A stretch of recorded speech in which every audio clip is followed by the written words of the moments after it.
शांत बैठ जाओ। इसको इससे लेकर रखो। देखो यह मेरा सेवक है जिसे मैंने चुना है, मेरा प्रिय है जिससे मेरा मन प्रसन्न है। मैं अपना आत्मा उस पर डालूंगा और वह अन्य अन्य जातियों का न्याय का समाचार देगा। अन्य जातियों को न्याय का समाचार देगा। ये मेरा चुना हुआ परमेश्वर का सिलेक्शन है उसके पुत्र यीशु मसीह के लिए कि वो मेरा चुना हुआ सेवक है। लेकिन वो यीशु मसीह था, आप और हम यीशु मसीह नहीं हैं, उसके क्या हैं? फॉलोवर। या तू बाहर बैठ जा, वहां खेलने को अच्छे से खेल। इससे ये लेकर रख दो। क्या तो हम यीशु मसीह के बच्चे हैं या उसके फॉलोवर हैं या उसके बेटा बेटी हैं, उसने हमें बुलाया है। लेकिन हमें पता नहीं है क्योंकि हम परमेश्वर के वचन को पढ़ते नहीं हैं, हमें ध्यान नहीं। सिलेक्शन परमेश्वर के पुत्र यीशु मसीह का। यहाँ लिखा है मत्ती रचित सुसमाचार में, यह मेरा चुना हुआ सेवक है और मैं इसको भेज रहा हूँ अन्य जातियों के लिए न्याय का समाचार देगा। आज अन्य जातियां न्याय नहीं कर रही। अभी आपने बीते दिनों में देखा एक सांसद दूसरे सांसद को कैसे अभद्रता से बोल रहा है, जिसको उसका मंदिर कहते हैं, ये जिसको हमारे देश का हाकिम ऐसे झुके दंडवत करता है, लेकिन क्रिमिनल वहां इतनी ऊंची आवाज में बोल रहे हैं। आजकल ये वीडियो बहुत वायरल हो रहा है। जिसको जनता ने चुना उसको एक व्यक्ति इस तरह से बोल रहा है। हमको और आपको परमेश्वर ने चुना, लेकिन परमेश्वर के लोगों के साथ भी लोग क्रूरता दिखा रहे हैं। ऐसा क्यों हो रहा है? क्योंकि यहाँ यीशु मसीह को क्या कह रहा है? ये मेरा क्या है? चुना हुआ है। देखो यह मेरा सेवक है जिसे मैंने चुना है और यह मेरा प्रिय है जिससे मेरा मन प्रसन्न है। क्या आपसे हमारा परमेश्वर का, आपसे हमसे उसका मन प्रसन्न है? क्या हम उसके लायक चाल चल रहे हैं? यदि हम भजन संहिता को पढ़ें राजा दाऊद की, तो कहता है मैं अपने चाल चलन के विषय में चौकसी रखूंगा, और ये भी कहता है मैं अपने मुख पर पहरा चाहता हूँ, मेरी जीभ से कोई गलत बात ना निकले। क्या हम ऐसी प्रार्थना करते हैं? क्या हम ऐसे उसके बुलाए हुए हैं? परमेश्वर ने आपको और हमें भी चुना। पढ़ेंगे यूहन्ना 15 अध्याय के 16 पद को, वहाँ परमेश्वर का वचन क्या कहता है, वहाँ भी चुनने के बारे में है। चलिए निकालें यूहन्ना 15 अध्याय। तुमने मुझे नहीं चुना। हाँ, तुमने मुझे नहीं चुना परंतु मैंने तुम्हें चुना है। हाँ, आपने ध्यान से सुनो, यहाँ कह रहा है तुमने मुझे नहीं चुना लेकिन मैंने तुम्हें चुना है और तुम्हें नियुक्त किया है। हाँ, नियुक्त किया यानी अपॉइंट किया है। जैसे कंपनी में इंटरव्यू लेने के बाद व्यक्ति को सेलेक्ट कर लिया जाता है। हाँ, कि तुम जाकर फल लाओ और तुम्हारा फल बना रहे, कि तुम मेरे नाम से जो कुछ पिता से मांगोगे वे तुम्हें देगा। हाँ, जाकर फल लाओ और वो फल बना रहे, और जो मेरे पिता से मांगोगे वो तुम्हारे लिए होगा। तो हमें परमेश्वर ने चुना है, हमने परमेश्वर को नहीं चुना। यदि आप चुनाव के विषय में देखेंगे, जितने भी परमेश्वर के दास हैं वो किसी न किसी उसमें फंसे हुए थे, लेकिन परमेश्वर ने चुना है।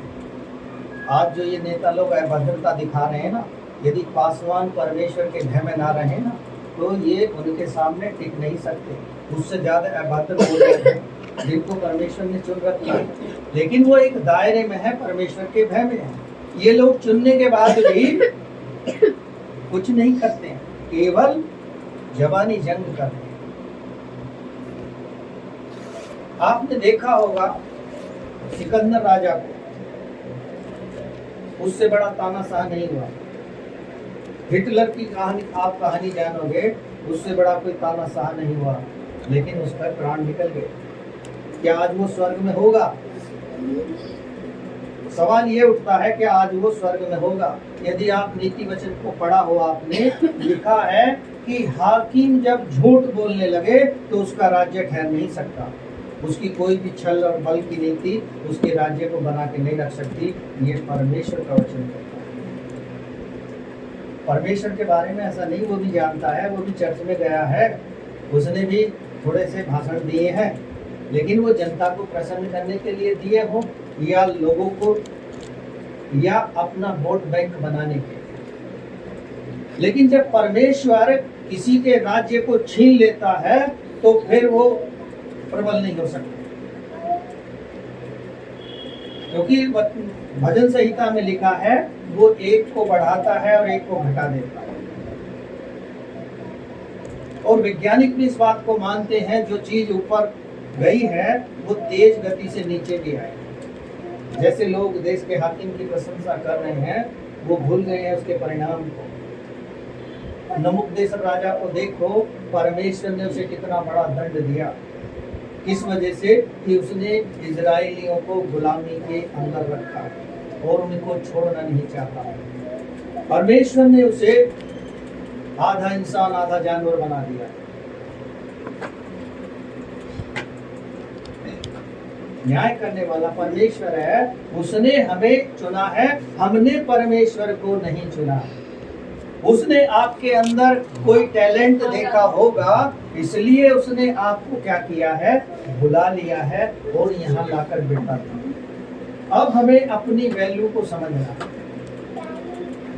और कब चुना था ये आपको और हमको नहीं पता। किसी को पता है कब से चुना है परमेश्वर ने? ये बहन अब आई है, कुछ दिन हुए हैं, कुछ महीने, माँ के गर्भ से। हाँ, कहाँ लिखा है वो? माँ के गर्भ से तो चुना है, लेकिन कहाँ लिखा है? आइए चलो पढ़ेंगे। यिर्मयाह नबी की पुस्तक में पहुंचेंगे, 1 अध्याय के 4 पद से पढ़ेंगे। वहां क्या कहता है परमेश्वर का वचन? यिर्मयाह पुराने नियम में है, 1 अध्याय। तब यहोवा का यह वचन मेरे पास पहुंचा। हाँ, यहाँ यिर्मयाह नबी के पास परमेश्वर का वचन पहुंचता है। गर्भ में रचने से पहले ही मैंने तुझ पर चित्त लगाया और उत्पन्न होने से पहले ही मैंने तेरा अभिषेक किया। हाँ, उत्पन्न होने से पहले ही आपका और हमारा अनॉइंटिंग हो गया है यहाँ बैठने के लिए, यहाँ आराधना में आने के लिए। यदि हमने उस अनॉइंटिंग को भुला दिया है, उस सिलेक्शन को भुला दिया है, तो परमेश्वर याद दिलाएगा। आप विलाप गीत पढ़ना, इस तरह से इजराइल के बारे में परमेश्वर ने बताया और वो दया की याचना कर दी। यहाँ कह रहा है कि गर्भ में रचने से पहले ही मैंने तुझे बुलाया और तेरा अभिषेक किया उत्पन्न होने से पहले। आगे पढ़ें। मैंने तुझे जातियों को भविष्यद्वक्ता ठहराया। हमें परमेश्वर ने जातियों का भविष्यवक्ता ठहराया है। हम किसी के लिए भी प्रोफेसी कर सकते हैं, लेकिन कब? जब परमेश्वर का आत्मा हमारे ऊपर बल के साथ उतरेगा।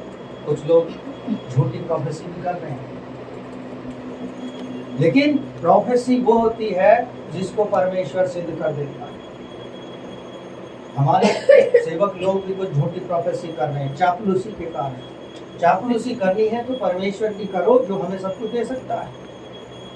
हमें इंसान की चापलूसी नहीं करनी। इंसान हमें कुछ नहीं दे सकता सिवाय बुराई के और ताने उलाहने के। वो उसके पास कुछ नहीं, क्योंकि मत्ती रची सुसमाचार आप पढ़ोगे, लिखा है जो मनुष्य के अंदर जाता है वो उसे अशुद्ध नहीं करता है, जो अंदर से बाहर आता है। अंदर से क्या क्या चीजें बाहर आती हैं? मन की बात। जैसे हमारे देश के हाकिम मन की बात करते हैं, मणिपुर पे बात नहीं करते। बहन बेटियों को नंगा घुमाया जा रहा, उस पर बात नहीं करते, अपनी बात कहते हैं। लोगों की नहीं सुनते हैं, अपनी बात कहते हैं। यदि आप यहाँ बैठे हो और मैं आपकी ना सुनूं और अपनी अपनी कहता रहूं, तो कहेंगे आप लोग ये कैसा पास्टर है, हमारी तो सुन ही नहीं रहा। हमारी तो कम से कम सुने, हमें क्या परेशानी है। वो तो अपनी अपनी कर रहा। सुनने का मतलब ये है कि आप यदि मुझे भी नहीं बता सकते हो तो मत्ती 6 अध्याय के 6 पद को पढ़ो, वहां लिखा है तू भीतरी कोठरी में जा और द्वार को बंद कर और अपने पिता से बात कर। जिसने हमें सिलेक्शन करने के लिए, जो हमारी इस टीम का जनरल मैनेजर है वो है, उससे बात करो आप। वो बताएगा कि भाई किसको प्रमोशन देना है, किसको कहाँ लेकर आना है। आज की कंपनियां तो ऐसे ही हैं। मार्केटिंग में जाओगे आप तो परसेंटेज तय कर रखा है, दिन भर भागते रहो भागते रहो भागते रहो, उनके लिए काम करते रहो। यदि आप उन्हें साल में कमा के दोगे तो वो आपको साल में लौटा के देंगे उसी में से, अपने पास से कुछ नहीं देंगे। ये आज लोगों का टारगेट बन गया। लेकिन परमेश्वर ने आपको बुला लिया है रचने से पहले ही, और गारंटी भी दी है। वो गारंटी हमें कहाँ मिलेगी? यसा 43 अध्याय के 1 पद को पढ़ें। वो गारंटी कार्ड परमेश्वर के पास है।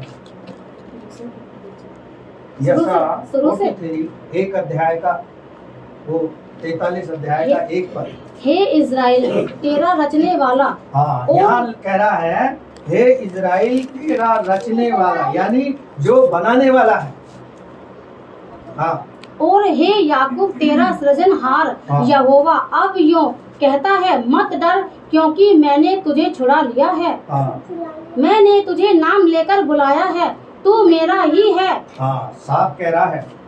आपको जो परमेश्वर ने बुलाया है, आप परमेश्वर के ही हैं, इस बात को भूलो मत, डरो मत। जैसे राहुल गांधी कहता है ना संसद में, डरो मत डरो मत, क्योंकि आज के समय में डर का माहौल बनाया जा रहा है। क्योंकि डर से फायदा क्या मिलेगा कि लोग सोचेंगे नहीं हमारे बारे में, तो उससे पता लगता है कि उसकी हिस्ट्री बैकग्राउंड क्या रही होगी। आज ऐसे ऐसे लोग सत्ता में बैठे हैं जिन पर 70 केस हैं, जो पढ़े लिखे नहीं हैं, सत्ता में बैठ के सारे केस छुड़ा लिए। अभी अभी सुप्रीम कोर्ट ने आदेश किया है कि जितने भी क्रिमिनल एक्टिविटी वाले हैं लोग, उनका सिलेक्शन जो है रद्द किया जाएगा। कौन बचेगा?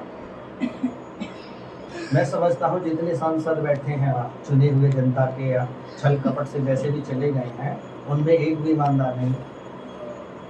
ईमानदार होता तो आज हमारे देश में जैसी लोग कल्पना करते हैं ना, सोने की सड़कें होंगी, ये होगा वो होगा, वो सारी चीज़ें हमारे देश में हो। लेकिन जो भी बैठा है लूट रहा है। अभी कल मैं की वीडियो देख रहा था, उसमें पता है कई अरब डॉलर देश के जनता के पैसे को गायब कर दिया गया खजाने से। किसने गायब कर दिया? जिसके हाथ में वो धन है। कोविड में इतना पैसा आया, उसको गायब कर दिया। क्योंकि ऐसे लोग परमेश्वर से नहीं डरते, लेकिन परमेश्वर के सामने हर एक को लेखा देना। इसलिए हमारे पास परमेश्वर ने क्या किया है? गारंटी दी है कि तू मेरा ही है, इसलिए तू डर मत। और हम देखेंगे कि जब परमेश्वर हमारा सिलेक्शन कर लेता है तो हम एक्टिव क्यों नहीं हो पाते हैं।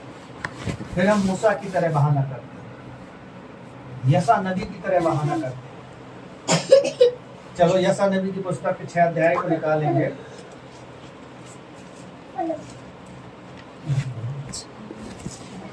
अरे भाई बातचीत घर पे कर लेना, तेरे पापा के घर में जाएंगे। 6 अध्याय यसा का।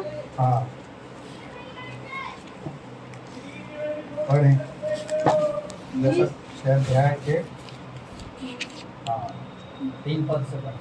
वे एक दूसरे से पुकार पुकार कर कह रहे थे, सेनाओं का यहोवा पवित्र पवित्र पवित्र है, सारी पृथ्वी उसके तेज से भरपूर है। और पुकारने वाले के शब्द से बेकुरियों की नींव डोल उठी और भवन धुएं से भर गया। तब मैंने कहा, हाय हाय, मैं नष्ट हुआ, क्योंकि मैं अशुद्ध होठ वाला मनुष्य हूँ और अशुद्ध होठ वाले मनुष्य के बीच में रहता हूँ, क्योंकि मैंने सेनाओं के यहोवा महाराजा धीरज को अपनी आंखों से देखा है। तब यहाँ परमेश्वर का वचन ये बताता है कि जो यशा नबी था उसने परमेश्वर को ऊंचे सिंहासन पर बैठे हुए देख लिया और उसकी तेज से वो डर गया और उसने कहा प्रभु मैं तो नष्ट हो जाऊंगा ऐसे तेज से।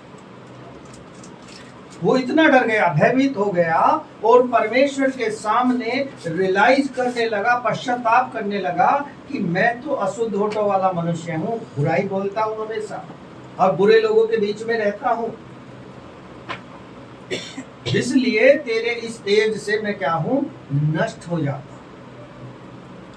तब परमेश्वर यशा से कहता है कि मैं लोगों के बीच में भेजना चाहता हूँ, कौन जाएगा? यशा नबी कहता है मैं यहाँ हूँ, मुझे भेज प्रभु। लेकिन उससे पहले परमेश्वर उसका अनॉइंटिंग करता है, वेदी के अंगारे से लेकर उसके होठों को छुआता है और वो शुद्ध हो जाता है। हमारा भी मुंह ऐसे ही अशुद्धता से भरा है, गाली गलौज से भरा है, गंदी सोच से भरा है। और क्यों भरा है, ये क्यों नहीं निकल रहा है? क्योंकि हम इस बिल्डिंग को गिरा नहीं रहे हैं और इस बिल्डिंग को गिराने के लिए हमारे पास परमेश्वर का वचन है। इस वचन को पढ़ेंगे तो ये बिल्डिंग गिरेगी और ये बिल्डिंग गिरेगी तो फिर एक नई इमारत बनेगी और वो इमारत होगी परमेश्वर की आराधना की, उसके वचन की, उसकी संगति की, उसके भय के साथ जीवन बिताने की, और तब हमारे जीवन में खुशहाली होगी और आशीष होगी और हम परमेश्वर की प्रतिज्ञाओं के वारिस बन जाएंगे। लिखा है 91 भजन संहिता में, तेरे डेरे के निकट कोई दुख नहीं आने पाएगा।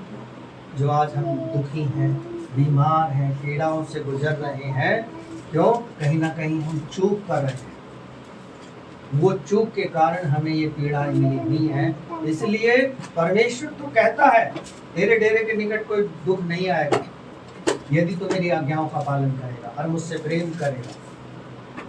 यहाँ हम परमेश्वर के उस सेवक को देखें जो कहता है, वायदा करता है कि मुझे भेज, मैं यहाँ हूँ।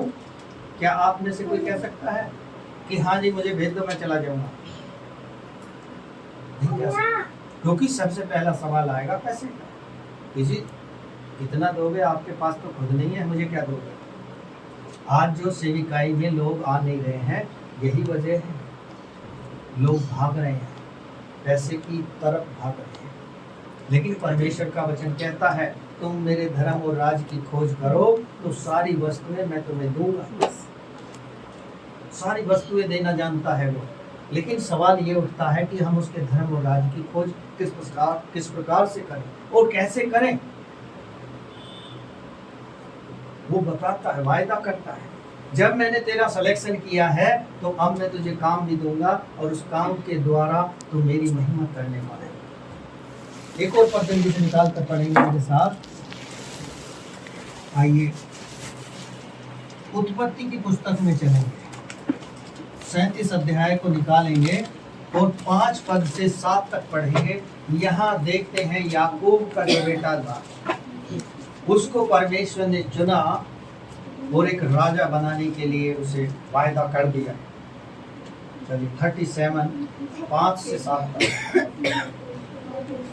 यूसुफ ने एक सपन देखा हाँ। और अपने भाइयों से उसका वर्णन किया। हाँ, परमेश्वर ने उसको यूसुफ को एक दर्शन दे दिया और अपने भाइयों से भी उसने बता दिया। उसके भाई भी परमेश्वर पर भरोसा रखते थे, लेकिन भाई समझ गए यार ये तो राजा बन जाएगा। आगे बढ़ेंगे। तब वे उससे और भी द्वेष करने लगे। हाँ, द्वेष करने लगे। जब उसने अपना दर्शन बता दिया और दर्शन का अर्थ उनको समझ में आ गया तो उसे द्वेष करने लगे, घृणा करने लगे, उससे नफरत करने लगे। हाँ। उसने उनसे कहा, जो सपन मैंने देखा है उसे सुनो। हम लोग खेत में पूले बांध रहे हैं और क्या देखता हूँ कि मेरा पूला उठकर सीधा खड़ा हो गया। तब तुम्हारे पूलों ने मेरे पूलों को चारों तरफ से घेर लिया और उसे दंडवत किया। उसे दंडवत किया। यानी जब वो सारे भाई खेत में काम कर रहे थे तो वो बांध रहे थे, खेती जो करते हैं गेहूं काटते हैं उसके जो गड्डियां बनाते हैं वो इस तरह से बना रहे हैं। अचानक उसकी एक बनाई हुई फूला जो है खड़ा हो गया और 12 लोग जो बना रहे थे वो भी खड़े हो गए और उसे झुक कर दंडवत कर। उसके पिता ने को भी उसने बताया, उसने कहा क्या तू हम पर प्रभुता करेगा, क्या तू हमारे लिए राजा बन जाएगा। लेकिन इस बात के लिए यूसुफ को 13 साल इंतजार करना पड़ा, कठिनाई से गुजरा वो। उसके भाइयों ने क्या किया, उसे एक गड्ढे में डाल दिया, उसे जान से मारने की सोची। ऐसे ही हमारे लोग सोचते हैं, कुछ बदला नहीं है।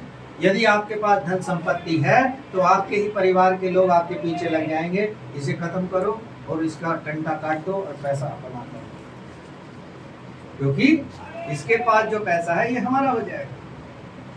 लेकिन होगा तब होगा, इसलिए क्या कर रहे हैं उसके भाई भी उससे क्या कर रहे हैं, द्वेष कर रहे हैं। लेकिन 13 साल इंतजार के बाद वही दर्शन पूरा होता है और यूसुफ जो है मिस्र का राजा बन जाता है, प्रधानमंत्री बन जाता है। जैसे हमारे देश के बड़बोले प्रधानमंत्री बन गए हैं, वो अपनी मर्जी से नहीं बने हैं, उसे परमेश्वर ने बना के खड़ा किया और जब चाहेगा निकाल के फेंक देगा और फिर उसे कोई याद नहीं करेगा। उसी प्रकार से परमेश्वर ने हमें और आपको भी चुना है, जब वो हमें चाहेगा बिठा देगा। इसलिए परमेश्वर का वचन उसके जीवन में पूरा हुआ।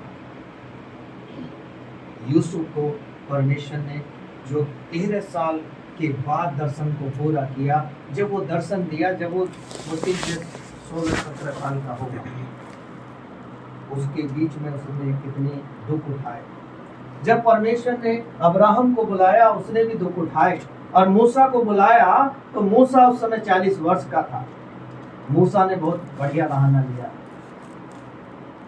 कि प्रभु मैं तो बोल ही नहीं सकता, मेरी तो जुबान तुतलाती है, कहूँगा कुछ निकलेगा कुछ, वो कहेंगे कुछ, फिर मुझे मारेंगे।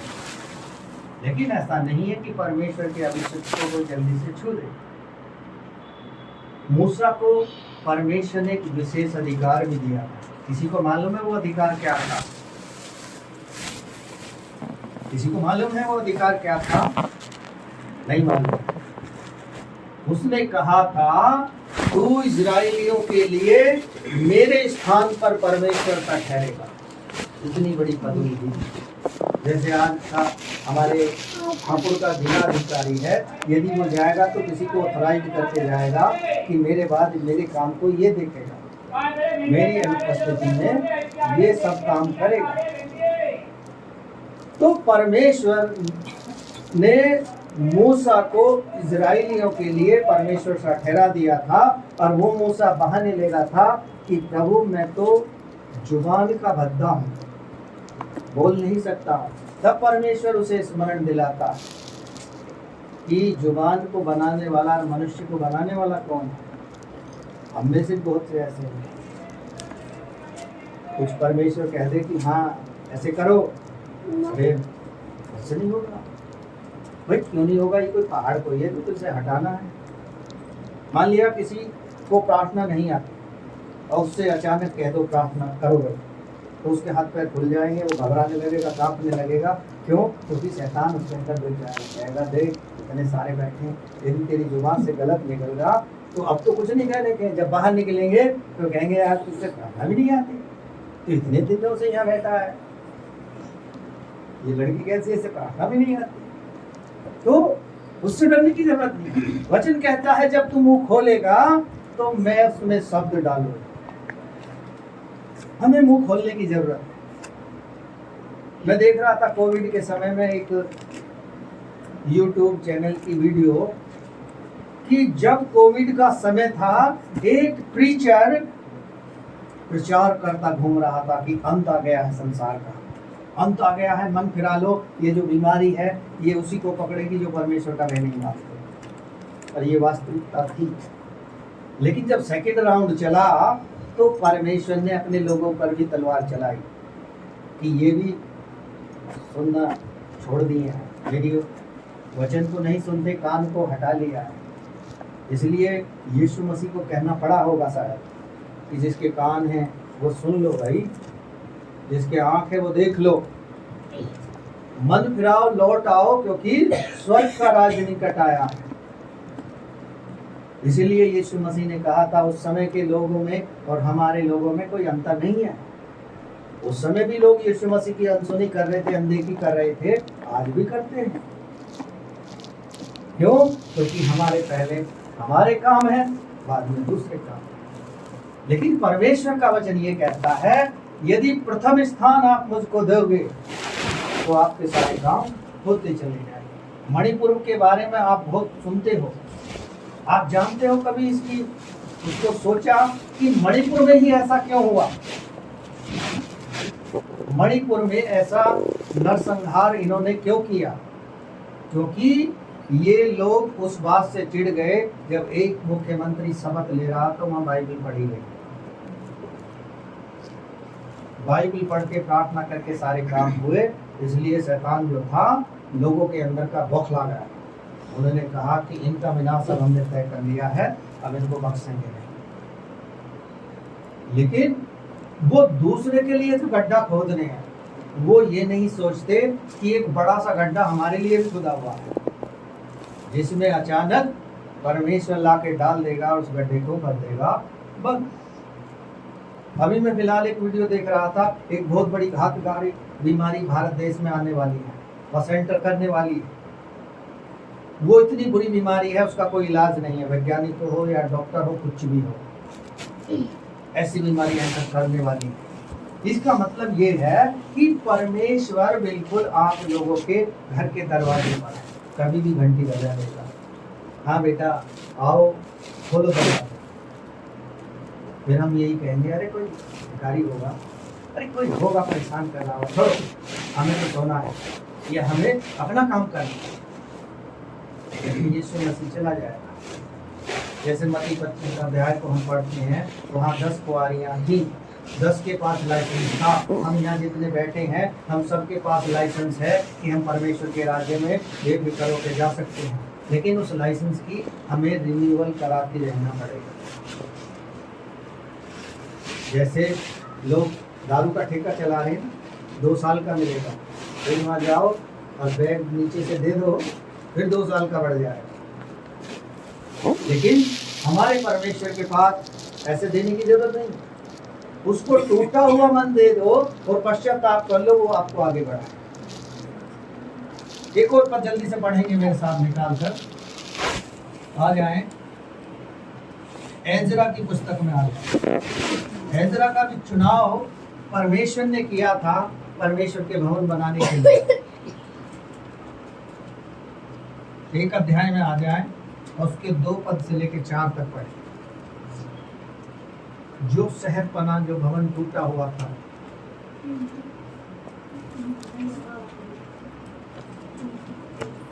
बोला एजरा का ये कर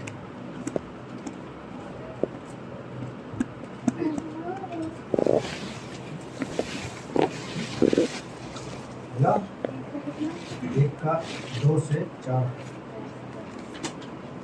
पाठ का राजा यूं कहता है, स्वर्ग के परमेश्वर यहोवा ने पृथ्वी भर का राज्य मुझे दिया है। हाँ, उस राजा को पृथ्वी पर जितना राज्य था परमेश्वर ने उसे दिया था।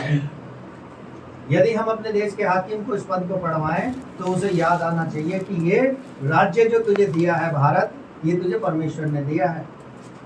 तुझे ऐसे ही नहीं मिलेगा तेरे टैलेंट के आधार पर, जैसे लोग गणना कर रहे हैं, बखान कर रहे हैं, वो बखान परमेश्वर का होना चाहिए। इसलिए वो कह रहा है ये पृथ्वी भर के राज्य मुझे मिले हैं। आगे, और उसने मुझे आज्ञा दी कि यहूदा के यरूशलेम में मेरा एक भवन बनवा। हाँ, यहूदा के यरूशलेम में मेरा एक भवन बनवा। ये जिम्मेदारी परमेश्वर ने उसको दी। जब कहीं भवन बनता है तो आज भी जब आराधना बनाते, आराधनालय का निर्माण कराया जाता है। अभी हम नहीं करा रहे हैं, लेकिन गुलावटी में कुछ लोगों ने वायदा कर दिया है अभी से कर दिया है कि पास्टर जी 10 सीमेंट की बोरी हम देंगे, कोई कह रहा लोहा हम देंगे, कोई कह रहा ईंट हम देंगे। तो लेकिन जो अभी हमारे हापुड़ के लोग हैं उनका अभी किसी का हृदय नहीं खुला है, क्योंकि उन्होंने फाटक बंद कर रखा। लोग परमेश्वर के लिए खुल कर देते हैं। मैं एक ऐसे सेवक को जानता हूँ, वो हमारे यहाँ भी आए हैं। वो कहीं प्रार्थना सभा में गए, वहाँ चर्च बन रहा था और उन्होंने उसके लिए तुरंत 1 लाख रुपए का चेक दे दिया था, ये मेरी ओर से। वो तुमने जानते भी नहीं, उन्हें क्या जरूरत थी, लेकिन परमेश्वर ने उनके हृदय को खोला और उन्होंने परमेश्वर को। यहाँ यहूदा के इस राजा को परमेश्वर ने कहा तो मेरे लिए एक भवन बनवा। आगे उसकी संसद प्रजा के लोगों में से तुम्हारा मध्य जो कोई हो, उसका परमेश्वर उसके साथ रहे। वह यहूदा के यरूशलेम को जाकर इस्राएल के परमेश्वर यहोवा का वचन बनाए। जो यरूशलेम में है वही परमेश्वर है। और हाँ, 4 और जो कोई किसी स्थान में रह गया हो, जहाँ वह रहता हो, उस स्थान के मनुष्य चांदी, सोना, धन और पशु देकर उसकी सहायता करे। हाँ, पूरा पढ़ दो। और इससे अधिक यरूशलेम स्थित परमेश्वर के भवन के लिए अपनी अपनी इच्छा से भी भेंट चढ़ाएं। हाँ, यहाँ सहायता मांगी उसने राजा ने कि जो सोना चांदी और रुपया पैसा दे सकता है, गाय बैल दे सकता है, वो लेकर आए और परमेश्वर को अर्पित करे। राजा सुलेमान ने जब परमेश्वर का भवन बनाया था तो वहां भी क्या हुआ, लोग लेकर आए और इतना लेकर आए कि बच गया। और तब मना करना पड़ा कि और मत दो, हम मत दो। लेकिन क्या हम बनाने के लिए खड़े होंगे? क्या लोग परमेश्वर के लिए दिल खोल कर देंगे? हमें परमेश्वर के लिए यदि दोगे, लिखा है वचन में कि पृथ्वी पर धन इकट्ठा मत करो जिसे संसार के लोग खा जाते हैं। आज अनिल अंबानी है या जितना अडानी है, ये पैसा छोड़ कर जाएंगे, इन्हें पता नहीं है इनके पैसे कौन खाएगा, किसी को पास गारंटी नहीं। लेकिन हमारे पास जो है धन, हम स्वर्ग में इकट्ठा करें।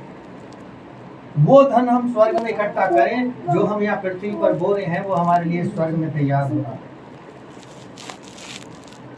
उसको परमेश्वर ने चुना भवन बनाने के लिए। आज आप परमेश्वर के भवन में हाथ बटाओगे, परमेश्वर आपके भवन में हाथ बढ़ाकर देगा। परमेश्वर ने आज हमें यहाँ बुलाकर रखा है कि हम आपके उस भय को, उस जीवन को बिताएं।